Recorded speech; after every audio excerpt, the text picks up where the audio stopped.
Bom, princípio da água solarizada. Eu falo demais disso, mas eu quero ouvir de outro cara que também é apaixonado por isso. Como que faz a água solarizada e que impacto que ela tem na nossa vida? Bom, o sol tem uma radiação muito positiva, obviamente bem dosado, e a gente tem diversos fatores relacionados ao poder do sol. E isso é de sempre.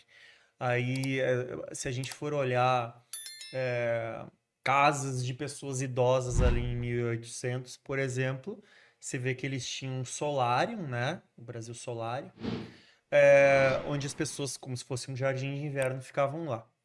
Depois, com o passar do tempo, a gente foi perdendo isso. Hoje, alguns lugares têm, mas tem vidro, né? Você vai perder parte ali da radiação, mas sempre se usou.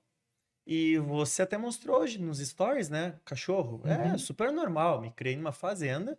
Então, gato e cachorro, principalmente em dias mais frios ou chuvosos, abre um pouquinho de sol, eles vão lá correndo para fazer o- a solarização diária deles. Uhum. E isso é uma coisa que sempre se aplicou à água, mas que nos últimos 100 anos a gente foi perdendo. Então era muito normal ver no interior, qualquer cidade do interior há 100 anos atrás, as pessoas deixando no horário do meio-dia as garrafas de vidro com água para solarizar. Um processo muito simples que vai alterar os componentes presentes na água. Você faz um experimento, você cobre parcialmente a água e você vai ver algumas substâncias decantando nela ali. Uhum. Então, o sol ele tem um poder, obviamente, além de levar a temperatura, tudo, mas de fazer esse processo que vai criar um processo que a gente chama de energização. Então, você vai ter uma água energeticamente corrigida. E nós somos, a nível atômico, pura energia. Nós somos informação. Então, você mudou a informação daquela água. E quando a gente quando a gente sai um pouco do campo da matéria e saímos dessa parte de PRAL ou RP e nós vamos para a parte molecular da água, a água que passa pelo processo de solarização, ela é mais hexagonal. Quanto mais hexagonal as moléculas da água, maior o poder de hidratação, maior o poder absortivo e muito mais. Então, veja, um processo simples como pegar uma garrafa de vidro, não de plástico, e você expor, sei lá, 15 minutos já começa a ter um benefício no sol do meio-dia. Você vai beber essa água e ela vai ter outro efeito para você. O campo vibracional dela está diferente, você alterou isso usando o sol. E não existiria vida no planeta sem sol. E é gratuito. É o trabalho de você colocar a água no vidro, deixar lá no sol e pronto. Quanto tempo mais ou menos você indica de permanência no sol? Então, os meus clientes, graças a Deus, que me seguem há muito tempo, porque eu tô no Instagram desde que o Sorrentino me obrigou a entrar, né? Ele quase me obrigou a entrar, 2013. Eu entrei um pouco antes, mas não postava. 2013 eu comecei a postar. Então tem pessoas aí me seguindo há 11 anos que acabam virando clientes. E aí eu já começo a viajar, mas eu começo a entrar em outros campos, como a cromoterapia. Uhum. Aí eu começo a ver quais as questões mais específicas que a pessoa tem com traumas, com isso, com aquilo. Eu falei, ó, você vai fazer solarização com uma garrafa de água verde, você vai fazer solarização com uma garrafa de água roxa. E aí a gente começa a fazer a solarização associando a cromoterapia e eu gosto de deixar umas 2 horas.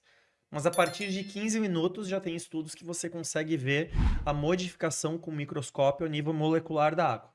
Mas, né, o ideal é 2 horas. Uma coisa que eu vejo hoje que meio que virou moda é o consumo da água gelada, quase ponto de congelar a garganta do sujeito. E a outra coisa que eu vejo muito também, que existe na natureza, que é a água gaseificada naturalmente, porém, hoje nós temos uma água que você recebe um processo químico de gaseificação. Isso tem algum impacto na nossa saúde de uma forma geral? Gostaria de dizer que não. Gostaria de dizer que você pode tomar água com gás à vontade, que é a mesma coisa, mas infelizmente não.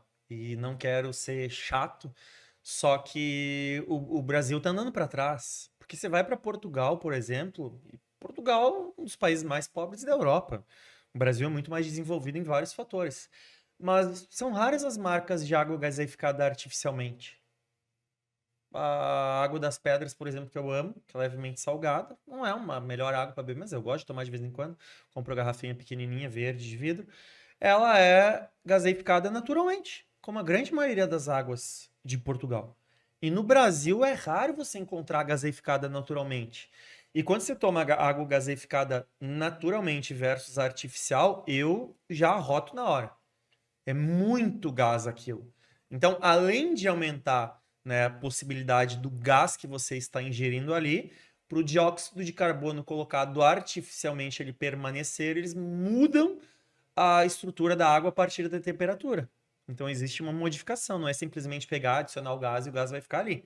Então existe um processo mudando a temperatura da água. É só você olhar. E são poucas as águas que, quando você adiciona esse dióxido de carbono de forma artificial, que ele preserva o mesmo pH, que ele preserva as mesmas qualidades. Você pode pegar garrafas que têm a mesma marca, que são da mesma fonte, vai estar escrito a informação, mas aquilo ali foi antes de gaseificar. Putz. Então, você já não vai ter o mesmo impacto. Além disso, quando você consome a água com gás dessa frequência, obviamente você acaba modificando a forma que você enxerga a água e a água normal passa a ser sem graça.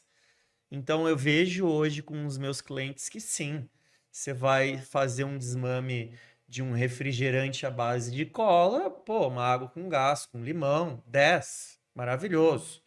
Agora, para aquelas pessoas que já são saudáveis, a água com gás ela tem que ser pontual. Dos 2,5 litros que a pessoa vai tomar, no máximo 500 ml vão ser com gás. Porque isso vai impactar. E além disso, é o que você colocou, né? É muito raro alguém gostar de tomar água com gás a temperatura ambiente. É extremamente gelada. E aí a gente pode pegar aqui 10 mil anos de medicina tradicional chinesa e 7, 8 de Ayurveda. Aí você pega e faz a avaliação dos doshas, Pitta, Vata, Kapha, por exemplo, e você vai ver que aquela pessoa não é indicada a alimentos extremamente gelados. Ou, por exemplo, você vê na medicina tradicional chinesa, que eu gosto um pouco mais de seguir, que pessoas que nem eu, por exemplo, que tem mais excesso do elemento fogo, até poderiam se beneficiar de alimentos e água mais fria. Mas, por exemplo, mulheres são raras. As mulheres, a água é morna ou temperatura ambiente. Não deveriam tomar água muito gelada. A maioria, principalmente tentantes que querem engravidar. Então, quando a gente vai levar em consideração que até a temperatura influencia, sim, influencia. Uhum. Não precisa viver numa bolha e não tomar água com gás, não pedir água engarrafada no restaurante. Mas sempre que você puder tomar uma água levemente fria, temperatura ambiente, ou às vezes até mais morninha, é muito mais interessante genericamente falando. Para mim, eu não gosto, mas eu preciso de mais frio.